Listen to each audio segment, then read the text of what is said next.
हमारे अजीज वतन पाकिस्तान में कई इनकलाब बर्पा हुए। एक इनकलाब तो ऐसा था जिसमें हमारा मुल्क दो हिस्सों में तकसीम हो गया, 3 लाख से जायद लोग मारे गए, पाकिस्तान के 93,000 फौजी इंडिया ने कैदी बना लिए। सबसे पहला इनकलाब 1951 में रावलपिंडी कॉन्स्पिरेसी केस की सूरत में, जिसमें कुछ फौजी अफसरान और कम्युनिस्ट पार्टी के लोग शामिल हुए। ब्रिगेडियर अकबर खान ने हुकूमत गिराने का प्लान बनाया था। मकसद था एक लेफ्टिस्ट इनकलाब लाना और फेडरल सिस्टम खत्म करना। मगर ये कॉन्स्पिरेसी एक्सपोज हो गई और सबको गिरफ्तार कर लिया गया। 1968 में अयूब खान की हुकूमत के 10 साल बाद गुर्बत, इनइक्वालिटी और डिक्टेटरशिप के खिलाफ अवामी गुस्सा बढ़ गया। स्टूडेंट्स, ट्रेड यूनियंस और पॉलिटिकल पार्टीज ने मिलकर प्रोटेस्ट शुरू किए।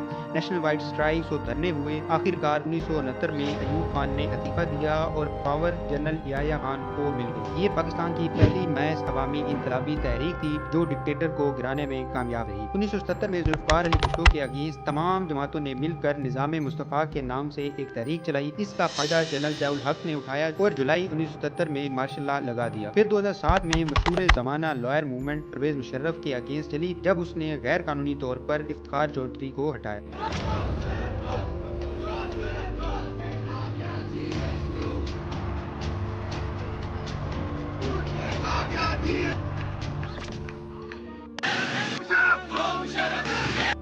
Pervez Musharraf, with uniform or without uniform, is not acceptable. आखिरकार मुशर्रफ ने वापस चीफ जस्टिस को रिस्टोर किया और जमहूरियत का रास्ता खुला। फिर 2014 में इमरान खान और तैरुल कादरी ने 126 दिन का धरना दिया, जिससे इमरान खान को अरूज मिला और फिर 2018 में पीटीआई की हुकूमत बनी। लेकिन जैसे कहा जाता है कि कोई भी कौम जिस तरह आज़ादी हासिल करती है, उसका वो तरीका बाद में उसकी इज्तिमाई ज़मीर में रिफ्लेक्ट होता है। पीटीआई ने हुकूमत एक मजबूत अपोजिशन बनकर हासिल की थी, लेकिन जब वो हुकूमत में आए तब भी उनका नैरेटिव एक अपोजिशन वाला ही था, जिसमें उनके खिलाफ जाने वाली हर राय को आड़े हाथों लिया जाता। इनसे ये चीजें हजम ही नहीं होती। इनके लिए तो सिर्फ एनआरओ चाहिए।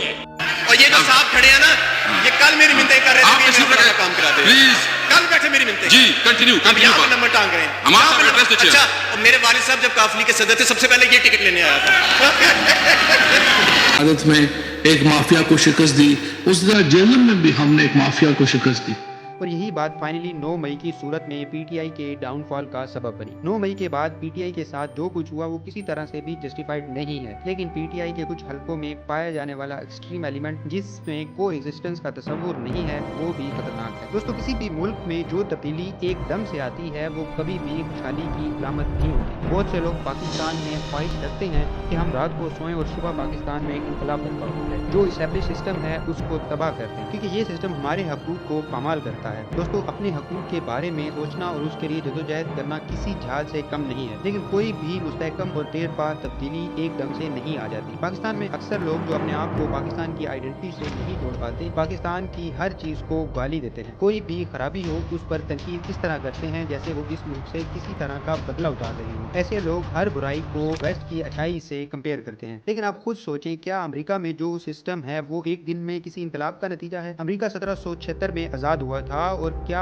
आपको मालूम है वहाँ गुलामी 1865 तक निकल थी। एक इंसान दूसरे इंसान की जायदाद था, चंद सिक्कों में उसकी खरीदो फरोख्त हो सकती थी। इस तरह औरतों को प्रॉपर्टी की ओनरशिप का हक भी अमेरिका की आज़ादी के 80-90 साल बाद मिलना शुरू हुआ। उससे पहले औरत अपनी मलकियत में कोई जायदाद नहीं रख सकती थी। इसी तरह अगर यूरोप की हिस्ट्री में देखें तो आपको जेन ऑस्टन के नॉवेल्स में औरतों का उस सोसाइटी में ऑलमोस्ट स्लेवरी का कॉन्सेप्ट शो होता है, तो वहाँ ये तब्दीलियाँ मुसलसल जदोजहद से रोनमा हुई। इसी तरह अगर पाकिस्तान में कोई इनकलाब आ सकता है तो उसके लिए हम सबको इस मुल्क की ओनरशिप लेनी पड़ेगी। हर वो छोटे से छोटा कदम, जैसे अपनी गली मोहल्ले को साफ रखना, इर्द गिर्द के लोगों के हकूक का ख्याल रखना, आप किसी भी शोबे से ताल्लुक रखते हैं, इस नीयत से काम को करना कि आपकी मेहनत पूरे मुल्क की तरक्की है। यकीनन ये बातें आपको एक जज्बात का फ्लो लगेंगी, लेकिन बदकिस्मती से हम अपनी जिम्मेदारी से भागने के लिए अपने अपने हुक्मरानों की नाअहली के पीछे छुपते हैं। आप किसी भी सियासी पार्टी से ताल्लुक रखते हैं तो एक बार उसका मंशूर लाजमी देख लें। क्या उसके मंशूर की रोशनी में पाकिस्तान किसी तरह एक अच्छा मुल्क बन सकता है? किसी भी पार्टी को इसलिए वोट ना दें कि उसका लीडर आपको हैंडसम लगता है, जबकि दूसरी पार्टी का लीडर देखकर तकरीर करता है। दुनिया को इससे कोई फर्क नहीं पड़ता। अगर हमने इस मुल्क के लिए कुछ करना है तो इस मुल्क को गाली देने से पहले ये जरूर रियलाइज करना चाहिए कि इस मुल्क को बेहतर करने के लिए हमने क्या किया है। आपके सामने इस्लाम की मिसाल है। अरब का मुआशरा एक ऐसा मुआशरा था जो किसी बात पे इकट्ठे ना होते थे, लेकिन holy prophet peace be upon him ने उनको एक अकीदे के जरिए एक जगह इकट्ठा اکٹھا کیا، لیکن وہ بھی اوور نائٹ نہیں ہوا۔ 40 سال آپ نے اپنے کردار سے لوگوں کے سامنے ایک انسانیت کا نمونہ پیش کیا۔